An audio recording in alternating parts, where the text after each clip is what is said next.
Jen, that bill is made up of recommendations from the state's Vision Zero Council. That council was created back in 2021 with the mindset that even one traffic-related death is too many, whether you're behind the wheel of a car or walking out on the roads.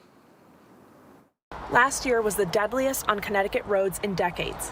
239 drivers or passengers were killed, and 75 pedestrians. Safety needs to be our priority. People deserve to feel safe. The Transportation Committee is considering a bill that aims to do that. The state's Vision Zero Council is made up of commissioners from different state agencies.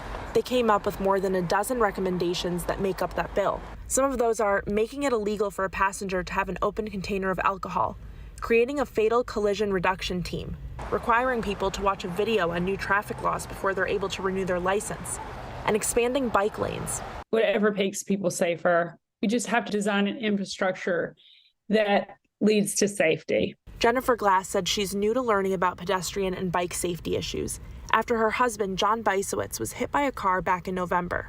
Unfortunately, got hit by somebody who was impaired in some way across the yellow line and hit him. A lifelong athlete and a longtime race director, his life was forever changed. He spent months recovering after needing to have his leg amputated below the knee. And advocates say there are many like him who are at risk when out on the roads. I think far too often we see this as being an issue that is just one thing, and it's an onion of issues. And so for us to be able to actually make meaningful change and keep people safe, it's looking at our road design and slowing down traffic with road diets. Another part of the bill also calls for red light and speed cameras. We would be looking particularly at school zones and pedestrian safety zones for installing these speed and red light cameras. It's a proposal that has come up in previous years, but is often met with opposition. Constant monitoring by law enforcement is really something that's unbecoming of free people. And Connecticut's residents shouldn't be treated as presumptive lawbreakers who are subject to ongoing government surveillance.